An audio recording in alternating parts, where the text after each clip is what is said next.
सोने का जो दाम है वो आसमान पहुंच चुका है और इसी के बाद अब रुकने का वो नाम भी नहीं ले रहा। मानो ऐसा लग रहा है जैसे सोना आम आदमी की पहुंच से अब बस दूर होने वाला है। सोने के दाम बढ़ने का सीधा सीधा कनेक्शन अब स्विट्जरलैंड से निकल रहा है, जहां के बंकरों में बकायदा सोना जमा किया जा रहा है। आखिर क्यों बढ़ रहे हैं सोने के दाम? क्यों अंडरग्राउंड बंकरों में लाखों टन सोना जुटाया जा रहा है? आइए आपको दिखाते हैं। सोने के दाम में तेजी, जेम्स बॉन्ड वाले बंकर से जुड़ी। बंकर में सोना जमा हो रहा, इसलिए दाम बढ़ रहा। स्विट्जरलैंड के बंकर में क्यों जमा हो रहा सोना? पिछले एक साल में ग्लोबल हो या लोकल, हर लेवल पर सोने के आसमान 2 गुने से ज्यादा बढ़ गए हैं और अभी भी दाम आसमान छू रहे हैं, मानो सोने को पंख लग गए हैं।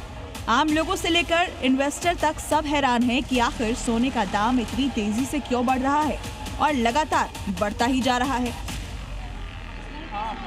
अमेरिकी कंपनी ब्लूमबर्ग ने इसके पीछे हैरान करने वाली रिपोर्ट जारी की है, जिसमें कहा गया कि दुनिया भर से सोना खरीदकर स्विट्जरलैंड में जमा किया जा रहा है। स्विट्जरलैंड में सेकेंड वर्ल्ड वॉर के दौरान जो बंकर बने थे, अब उनका इस्तेमाल सोना जमा करने के लिए किया जा रहा है। ब्लूमबर्ग की रिपोर्ट में दावा किया गया कि स्विट्जरलैंड के बंकर में सोना जमा किया जा रहा है। बंकर में हर हफ्ते 1 टन से ज्यादा सोना पहुंचाया जा रहा है। High security vault crypto world की दिग्गज कंपनी टेथर होल्डिंग्स एसए के कंट्रोल में है। कंपनी के सीईओ का कहना है कि सोना खरीद का सिलसिला भी जारी रहेगा। बैंकों और सरकारों को छोड़ दें तो ये दुनिया का सबसे बड़ा नॉन निजी गोल्ड भंडार माना जा रहा है। बंकर में रखे करीब 140 टन सोने की कीमत 2 लाख करोड़ से भी ज्यादा है। सोने के बढ़ते दाम के पीछे पहले लोगों को लग रहा था कि युद्ध और दुनिया भर के सेंट्रल बैंकों के गोल्ड खरीदने की वजह से लगातार दाम आसमान छू रहे हैं, लेकिन एक्सपर्ट हैरान थे कि दाम लगातार क्यों बढ़ रहे हैं। क्योंकि पिछले एक साल में सोने के दाम में जैसे आग लग गई हो, जिसे लेकर अमेरिकी कंपनी ब्लूमबर्ग की रिपोर्ट सामने आने के बाद अब लोगों के होश उड़ गए हैं। रिपोर्ट में ये भी दावा किया गया कि इस कंपनी के पास कई देशों से ज्यादा सोना है। स्विट्जरलैंड में करीब 3,70,000 पुराने परमाणु बंकर मौजूद हैं, जो कोल्ड वॉर के दौर के हैं। इनमें से कई बंकरों में हाई सिक्योरिटी वॉल्ट बनाकर सोना जमा किया जा रहा है। ब्लूमबर्ग के अनुमान के मुताबिक कंपनी ने पिछले साल लगभग 70 टन से ज्यादा सोना खरीदा। ये मात्रा ज्यादातर केंद्रीय बैंकों से भी ज्यादा है। दुनिया में केवल पोलैंड ऐसा देश रहा जिसने इस कंपनी से ज्यादा करीब 102 टन सोना अपने भंडार में जोड़ा।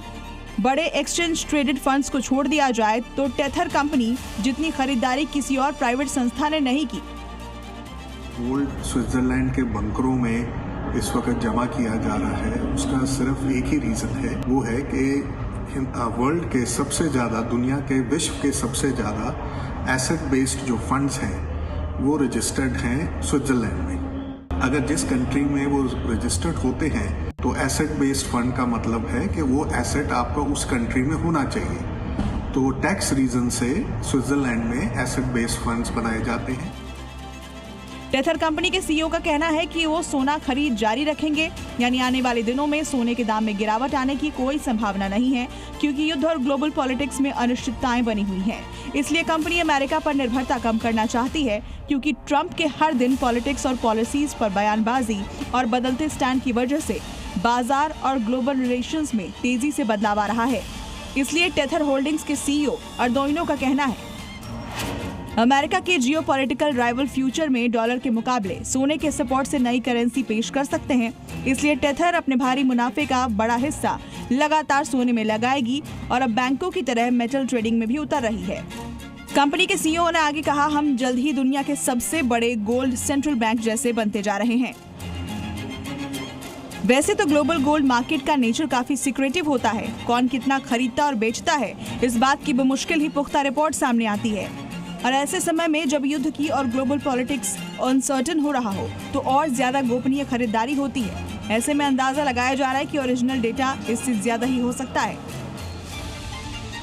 जिन बंकरों में सोना रखा है, टेथर के सीईओ उनको जेम्स बॉन्ड स्टाइल वाला बंकर कहते हैं, क्योंकि ये स्विट्जरलैंड की आल्प्स पहाड़ियों के नीचे बने हैं, जो कई फीट मोटे स्टील के अभेद्य दरवाजे, पहाड़ों की गहराई में छिपी सीक्रेट लोकेशन और एडवांस सिक्योरिटी टेक्नोलॉजी इसे किसी फिल्मी विलन के हेडक्वार्टर जैसा महसूस कराती है। यही कारण है कि दुनिया भर में इस ठिकाने की चर्चा जेम्स बॉन्ड वाले बंकर के रूप में हो रही है, जहां पहुंचना नामुमकिन के बराबर है। एक तरफ अमेरिका की मनमानी से ग्लोबल पॉलिटिक्स नया वर्ल्ड ऑर्डर सेट कर रही है, जिससे हर दिन दुनिया के रिश्ते बदल रहे हैं, नीतियां बदल रही हैं।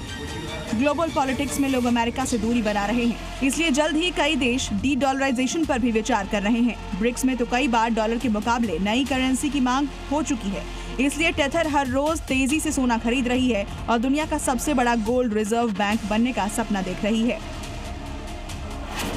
क्योंकि अमेरिका और ईरान में तनाव फिर से बढ़ने की आशंका है, यूरोपीय देशों से ट्रंप की तनातनी भी सोने चांदी में निवेश को बढ़ावा दे रही है। डॉलर की कमजोरी भी निवेशकों को गोल्ड पर अधिक भरोसा करने के लिए मजबूर कर रही है, इसलिए इन्वेस्टर सॉवरेन बॉन्ड और करेंसी से दूर भाग रहे हैं और गोल्ड में ज्यादा पैसा लगा रहे हैं। कम से कम 1/3 जो ये प्राइस बढ़ी है पिछले 1 साल में, वो स्पेकुलेटिव रीजन से बढ़ी है, यानी कि आम जनता दुनिया में इस वक्त सोने में निवेश कर रही है, ये सोच के भाव बढ़ रहा है तो हमारी भी कमाई होगी। ताज़ा हालात को देखते हुए ऐसा लग रहा है कि अभी सोने के दाम राहत नहीं देंगे बल्कि और तेजी से बढ़ेंगे, क्योंकि ट्रंप अभी 3 साल और राष्ट्रपति रहेंगे, जिसकी वजह से हो सकता है कि बाजार में अनिश्चितता बनी रहे और इन्वेस्टर का भरोसा सोने पर बना रहे। ब्यूरो रिपोर्ट, जी मीडिया।